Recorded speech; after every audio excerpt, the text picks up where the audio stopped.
काल शरद पवार यांनी खूप मोठं वक्तव्य केलेलं आहे आणि राजकीय संसदीय जीवनातून बाहेर पडण्याचा विचार त्यांचा सुरू आहे असं त्यांनी सांगितलेलं आहे. काय वाटतं तुम्हाला? याच्या आधी देखील त्यांनी एकदा असं म्हटलेलं होतं.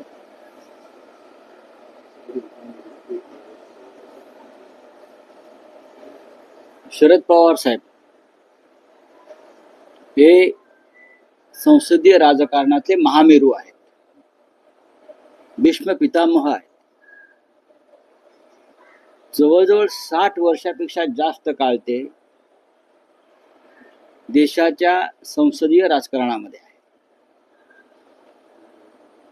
विधानसभा, लोकसभा, विधान परिषद, राज्यसभा अशा सर्व संसदीय सभागृहात ते काम करतात. केंद्रीय मंत्री, मुख्यमंत्री अशा विविध पदांवर त्यांनी काम केलं. त्यांचा इतका संसदीय राजकारणाचा अनुभव असलेला नेता देशाच्या राजकारणात नाही. आणि गेल्या काही काळापासून त्यांच्या मनामध्ये हे विचार येत आहेत. मागच्या अधिवेशनाच्या वेळी आम्ही दिल्लीत असताना त्यांनी माझ्याकडेही हा विषय बोलून दाखवला आणि आम्ही त्यांना सांगितलं की आपण हा विचारही मनात आणू नका. वय हा इथे विषय नसून अनुभव हा विषय आहे आणि आपण आमच्या सगळ्यांसाठी संसदीय राजकारणात असणं हे मार्गदर्शक आणि दीपस्तंभाप्रमाणे आहे. पण त्यांनी काल पुन्हा एकदा जाहीरपणे हा विषय बोलून दाखवला. माननीय शरद पवार साहेबांचा जो प्रदीर्घ अनुभव या क्षेत्रातला आहे, त्या अनुभवाचा फायदा महाराष्ट्राला, देशाला, समाजाला आणि राजकीय क्षेत्रात नव्याने येणाऱ्यांना अनेकदा होत असतो. पण गेल्या काही काळापासून ते व्यथित आहेत असं मला दिसतं. ज्या प्रकारचं राजकारण सध्याच्या दिल्लीच्या राजकारण्यांनी केलेलं आहे महाराष्ट्राच्या बाबतीत, देशाच्या बाबतीत, आणि तरी या सगळ्या वादळांना तोंड देत संसदीय राजकारणातला हा प्रमुख स्तंभ आज उभा आहे. मी इतकंच सांगेन पवार साहेबांना आणि माझ्यासारखे अनेक लोक सांगतील की आपण फक्त आहात तिथेच ठामपणे उभे राहा आणि या देशामध्ये आमच्यासारखे असंख्य लोक आहेत, त्यांना फक्त पाठीवर हात ठेवून लढ म्हणा. आम्ही लढायला तयार आहोत. हा महाराष्ट्र आपल्याला वाचवायचा आहे, देश वाचवायचा आहे. त्यासाठी आपल्यासारख्या सेनापतींची आम्हाला कायमची गरज आहे. की कुठेतरी वय झालं आता तर कुठेतरी थांबा. जनता थांबवेल. जसं अजित पवार यांच्या सुविद्य पत्नी म्हणजे स्वतः अजित पवारच यांना जनतेनं लोकसभेत थांबवलं. राजकारणामध्ये किंवा संसदीय राजकारणामध्ये कोणाला थांबवायचे जनता ठरवते. तुम्ही आम्ही सांगून ते थांबवलं जात नाही. लोक मतदान करतात, लोक निवडून देतात. मग विधिमंडळातली दोन्ही सभागृह असतील किंवा संसदेची दोन्ही सभागृह असतील, मतदाराला महत्व आहे. मी सांगतोय, अजितदादा सांगतायत किंवा अन्य कोणी मिंधे सांगतायत, म्हणून कोणी कोणाला थांबवू शकत नाही. उद्याच्या निवडणुकीत त्या बाबतीतली स्पष्टता अगदीच स्पष्ट होईल. काल माननीय उद्धव ठाकरे साहेब सध्या दौऱ्यावर आहेत. आज संध्याकाळी ते मुंबईत येतील, कोल्हापूर, रत्नागिरी, मग भिवंडीत जातील, मग राहुलजींच्या BKC मधल्या सभेला उपस्थित राहतील. पण गेल्या काही दिवसापासून माननीय उद्धवजी एक विषय मांडतायत. त्याच्यामुळे देवेंद्र फडणवीस असतील, मुख्यमंत्री मिंदे असतील, त्यांच्या पोटामध्ये कालवा कालव सुरू झाले. उद्धवजींचं म्हणणं आहे की आमचं सरकार आल्यावरती प्रत्येक जिल्ह्यामध्ये छत्रपती शिवरायांचं मंदिर आम्ही उभं करू, छत्रपती शिवाजीराजांचं. हा विषय अत्यंत महत्वाचा आहे. हे आम्ही का म्हणतोय की ज्या पद्धतीनं या राजवटीमध्ये छत्रपती शिवाजी महाराजांचा अपमान झाला, महाराजांचा पुतळा भ्रष्टाचारामुळे कोसळून पडला सिंधुदुर्गच्या समुद्राच्या किनाऱ्यावर, छत्रपती शिवाजी महाराजांचा स्वाभिमान फडणवीस, मिंधे, अजित पवार यांनी दिल्लीच्या चरणी गहाण ठेवला. वारंवार जाऊन दिल्ली पुढे झुकतायत. महाराष्ट्राला प्रेरणा मिळावी म्हणून छत्रपती शिवाजी महाराजांचं मंदिर प्रत्येक जिल्ह्यात उभारू असं जेव्हा उद्धव ठाकरेजी सांगतायत आणि लोक त्यांना प्रतिसाद देत आहेत, याच्यामुळे त्यांच्या पोटात दुखणं विरोधकांच्या साहजिक आहे. काल देवेंद्र फडणवीस असं म्हणतायत, या संकल्पनेची चेष्टा केली. देवेंद्र फडणवीस यांनी पुन्हा एकदा छत्रपती शिवाजी महाराजांचा अपमान केला. जेव्हा उद्धवजी सांगतायत मी शिवरायांचं मंदिर उभारीन, तेव्हा शिवरायांच्या पुतळ्यात भ्रष्टाचार करणारे आणि घडवून आणणारे देवेंद्र फडणवीसांनी त्याची खिल्ली उडवली. काय म्हणाले तोंड वेंगाडून? काय बोलले काय ते की आधी तुम्ही मुंबऱ्यात उभारा. अरे मुंबऱ्यात क्या पाकिस्तानात उभारू?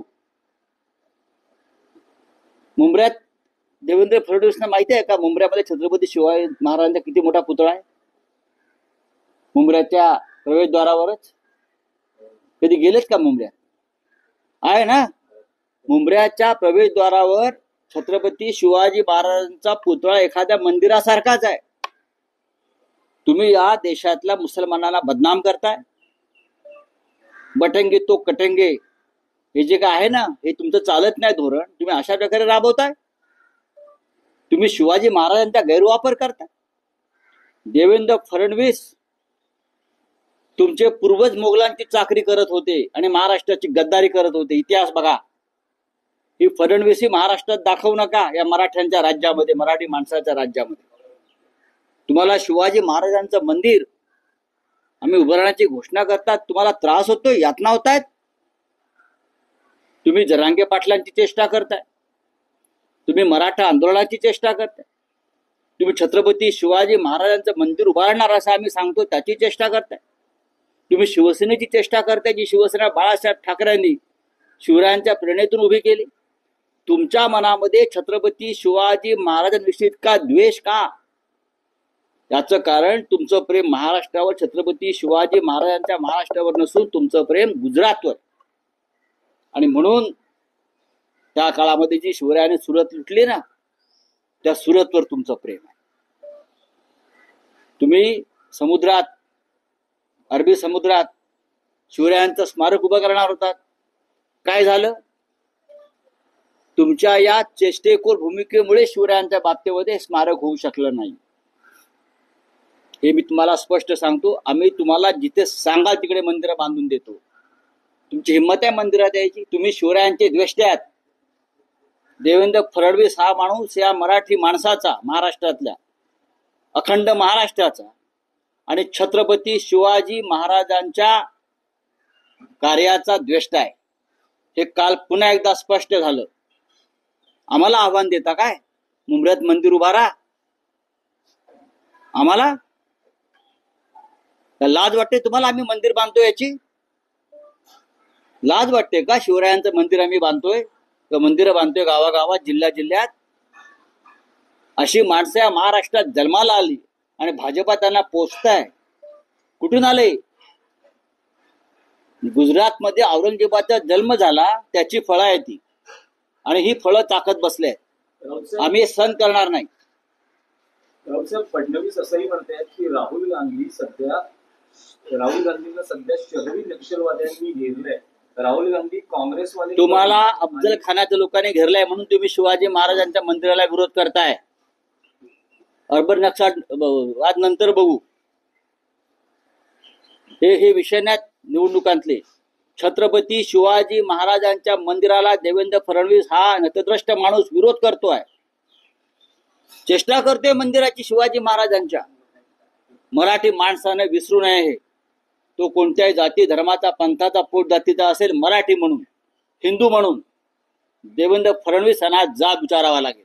भारत जोडो मध्ये तुम्ही देखील होते राहुल गांधी सोबत, मात्र त्यांनी सांगितलं 180 संघटना विध्वंस संघटना घेऊन ते चालले. आणि असं कोण म्हणतंय? काय माहिती आहे त्यांना? नक्षलाईट त्यांना काय, जो माणूस कमांडो फोर्सच्या घेऱ्यात बसतोय, 150 कमांडो फोर्स, काय फोर्स वन, स्वतःला सिक्युरिटी वाढवतो गृहमंत्री, स्वतःची सिक्युरिटी वाढवतो आणि का वाढवली सांगत नाही. अशा डरपोक माणसानं, जो फक्त ज्याचं राजकारण ED, CBI, police, income tax याच्या जोरावर चाललंय आणि लुटलेला पैसा, त्यांनी आम्हाला ज्ञानाचं डोस देण्याची गरज नाही. महाराष्ट्राला 23 तारखेनंतर तुमच्या बाटल्या बंद होतील डोसाच्या. राहुल गांधीमुळे देखील 10 जागा कमी पडल्या लोकसभेला. हा, वोट जिहादमुळे 10 जागा महायुतीच्या कमी झाल्या असं कोण म्हणतंय? काय त्या माणसाकडे लक्ष देत आहो? दुर्लक्ष करावं. किती वेळा ते होट जिहाद करत बसलाय. अरे हरलात ना. जिथे होट जिहादचा तुमचं संकल्पना नाही तिकडे तुम्ही हरलेला आहात, तिथे हरलात. राऊसाहेब, शरद पवारांनी राजकीय निवृत्तीचे संकेत दिले आहेत. पवार साहेबांसारखा नेता निवृत्त होऊ शकत नाही. त्यांचं संपूर्ण कार्य हे सामाजिक क्षेत्रातलं आहे, कृषी क्षेत्रातलं आहे, शिक्षण क्षेत्रातलं आहे, राजकारण हा त्यातला एक भाग आहे. त्याच्यामुळे निवृत्तीच्या त्यांच्या मनातल्या वेदना ज्या आहेत त्या त्यांनी स्पष्ट केल्या. राऊसाहेब, आज अधिकृत उमेदवार जयंत पाटील असं म्हणतात, जे अधिकृत उमेदवार आहेत त्यांच्याच पाठीशी उभे राहत. जर आपलं सरकार आलं नाही तर आपलं सूत्र देखील विचारणार नाही. त्यामुळे पूर्ण जोर लावतो. आम्ही सगळेच जोर लावतो आणि महाविकास आघाडीचा प्रत्येक अधिकृत उमेदवार जिंकून येईल याची आम्ही काळजी घेतो. सर, हिंदी में जानना चाहेंगे, कल बारामती में शरद पवार थे, उन्होंने बताया कि अब वो चुनाव नहीं लड़ेंगे. इसके पहले भी एक बार देखिए, पहली बार नहीं हुआ है. पवार साहब ने ये कहा था कि मैं चुनाव नहीं लड़ना चाहता हूं, लेकिन हमें बार बार हमारे जैसे लोग हैं, उनके साथी हैं, उनके प्रेमी हैं, उन्हें आग्रह करते आए हैं कि आप इस तरह से रिटायर नहीं हो सकते. आप हमारे मार्गदर्शक है, दीपस्तंभ है. इस देश में पवार साहब जैसा 60 साल का संसदीय जीवन का अनुभव किसी के पास नहीं है. राष्ट्रीय राजनीति हो, राज्य की राजनीति हो, गठबंधन की राजनीति हो, हाँ, चाहे कृषि क्षेत्र हो, एजुकेशन का फील्ड हो, सभी क्षेत्रों में पवार साहब का एक बहुत बड़ा योगदान है. पवार साहब की उम्र अब ज़्यादा हो चुकी है, लेकिन अभी वो युवा है, हमारे लिए प्रेरणा है. लेकिन कुछ बातें इस देश में हुई है 2-3 साल में. राजनीति का स्तर मोदी और शाह के ज़माने में इतना गिर चुका है, ये राजनीति उनको रास नहीं आती. तो शायद उनको ये लगता है कि आप रुकना चाहिए, लेकिन हम उनको रुकने नहीं देंगे.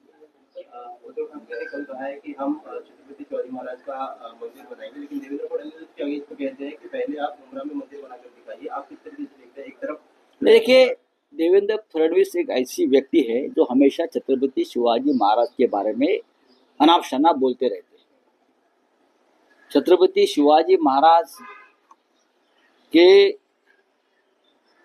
राज्य में उस वक्त भी कुछ फडणवीस थे जिसने छत्रपति जी के स्वराज्य को विरोध किया था. उसमें से एक का वंशज है फडणवीस. उद्धव ठाकरे साहब ने कहा है कि हर जिले में मैं छत्रपति शिवाजी महाराज का मंदिर बनाऊंगा. उससे फडणवीस बहुत दुखी हो गए. क्यों? क्योंकि छत्रपति के विरोधी है ये पहले से. यहाँ मंदिर बनाओ, वहां मंदिर बनाओ. हम जहां बनाना चाहते हैं, लोग चाहते हैं वहां मंदिर बनेगा. अगर अयोध्या में राम मंदिर बन सकता है हमारी बलिदान से सबके, तो महाराष्ट्र के हर जिले में छत्रपति शिवाजी महाराज का मंदिर क्यों नहीं बनेगा? आप कौन हो रोकने वाले? ये चाहते हैं कि मंदिर न बने और हम चाहते हैं मंदिर बने छत्रपति शिवाजी महाराज का. ये इसलिए नहीं चाहते क्योंकि हम छत्रपति शिवाजी महाराज से प्रेरणा लेते हैं स्वाभिमान की, और ये लोग जो है दिल्ली में जाकर अपना स्वाभिमान बेच देने वाले लोग हैं. तो हम मंदिर बनाएंगे, हर डिस्ट्रिक्ट में बनाएंगे, और ये मंदिर बनने के बाद भारतीय जनता पार्टी का यहाँ का तंबू उखड़ कर फेंक दिया जाएगा. चलो, आज गारंटी जारी करने वाले हैं. उसके पहले महायुति की ओर से 10 गारंटी जारी की गई है, जिसमें ये छोड़ दीजिए, राहुल गांधी जी की गारंटी है। आज जो आपको बताने वाले वो डरते हैं, महायुति वाले डर डर के जी रहे हैं, कोई हिम्मत नहीं है। ये 56 इंच का सीना बिना जो है ना, वो दिल्ली में भी खत्म हो गया, यहाँ भी खत्म हो गया। यहाँ 5 इंच का सीना भी नहीं है, खोखला है सब, माचिस के एकदम खाली डिब्बी है, बजाओ वो बजेगी नहीं, अंदर कुछ नहीं है। वो छोटा रहता है ना माचिस बॉक्स, उतना उनका सीना है, अंदर कुछ नहीं है, दिल नहीं है ना कुछ नहीं है, फेफड़े नहीं है। ये क्या हमसे लड़ेंगे? हमने कुछ घोषणा किया तो तुरंत दूसरा घोषणा करेंगे। अरे आप सरकार में है ना, तो सरकार जैसी बात करो भाई। सर्वोच्च न्यायालयाचे सरन्यायाधीश यांचा चंद्रचूड यांचा 8 नोव्हेंबरला शेवटचा दिवस आहे आणि त्याच दिवशी आमदार अपात्रता प्रकरणावर सुनावणी आहे, असं म्हटलं जाते की कदाचित ते निकालही देऊ शकतात. पाहू ना, निकाल दिल्यावरती पाहू. आतापर्यंत दिलेला नाही. आतापर्यंत या घटनात्मक पेच प्रसंगावर त्यांनी वेळेत निर्णय दिला असता तर 2.5-3 वर्ष हे बेकायदेशीर घटनाबाह्य सरकार महाराष्ट्राच्या छाताडावर बसलं नसतं. आणि भ्रष्ट